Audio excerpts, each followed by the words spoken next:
जय जय श्री राधे कृष्णा मित्रों। मैं पंडित आशीष शर्मा। मेरे इस YouTube चैनल में आप सभी का हार्दिक अभिनंदन है, स्वागत है।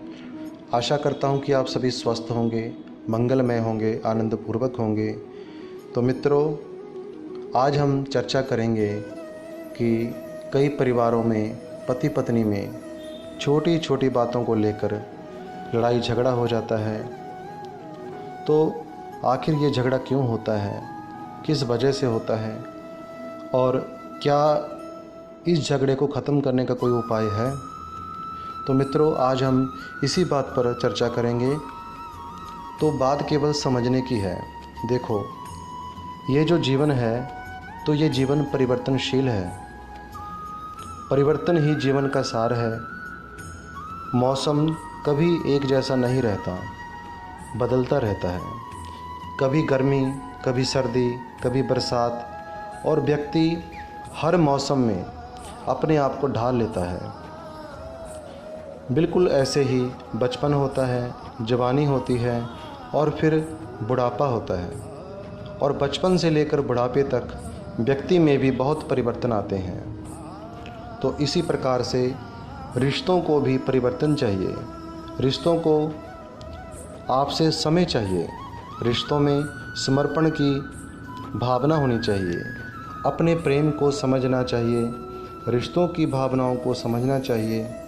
अपने रिश्ते को मजबूत करने का निरंतर प्रयास करते रहना चाहिए। आपका साथी आपसे क्या एक्सेप्ट करता है, इन बातों को समझना बहुत ही ज़रूरी है।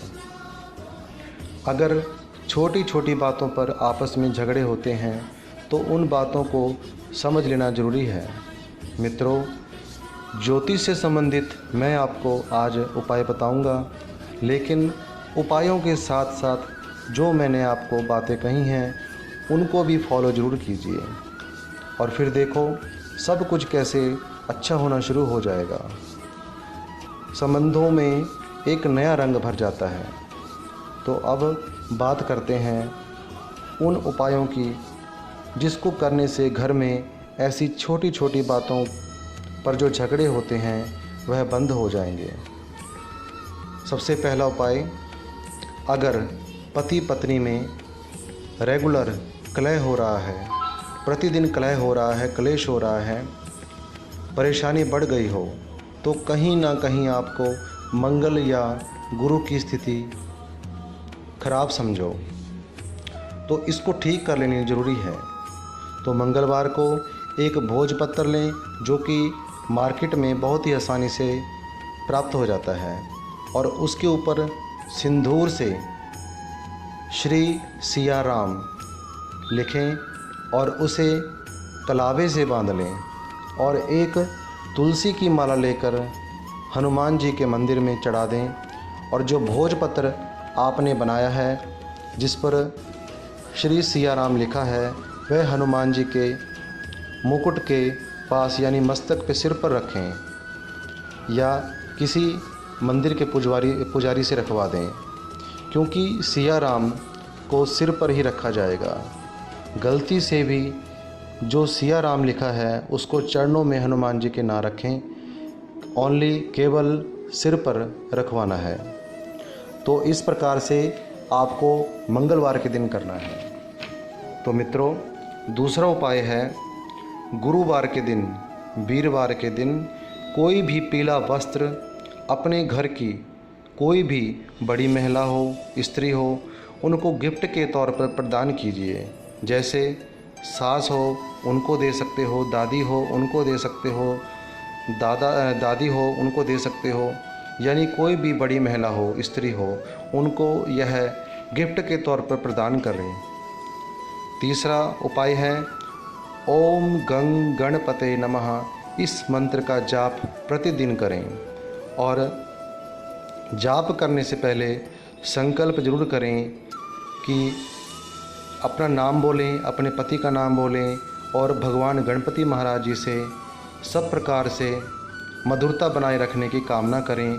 और माला पूर्ण होने के बाद 2 लड्डुओं का गणेश भगवान जी को भोग अर्पित करें और बाद में उसको दोनों स्वयं खा लें, पति और पत्नी। इस प्रकार से 3 महीने तक करना है, यानी हर महीने में 1 बार, यानी टोटल 3 बार करना है ऐसा। तो चौथा उपाय जो बताने जा रहा हूँ उसको समझिए।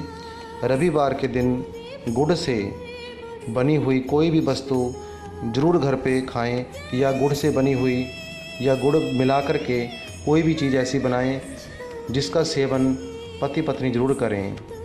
यानी रविवार के दिन मीठा ज़रूर बनाएं घर पे।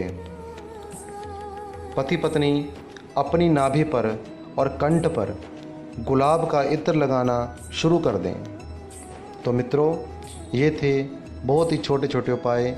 इन उपायों से मुझे उम्मीद है कि यदि आप फॉलो करोगे तो जीवन खुशहाल होगा, पति पत्नी का झगड़ा ख़त्म होना शुरू हो जाएगा। अगर किसी को यह उपाय करके भी लाभ ना हुआ तो समझ लेना कि सप्तम भाव बहुत कमज़ोर है, जो कि विवाह से संबंधित है।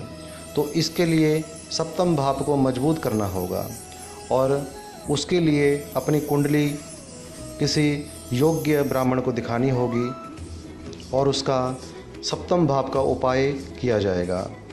यदि आपको किसी प्रकार से कोई इस प्रकार की परेशानी भी हो तो आप मुझसे भी संपर्क कर सकते हैं। तो उम्मीद है मित्रों आपको जानकारी अच्छी लगी होगी, तो कृपया मेरे इस चैनल को लाइक, शेयर और सब्सक्राइब जरूर करें। इसी के साथ अपनी वाणी को विराम देता हूँ। जय जय श्री राधे।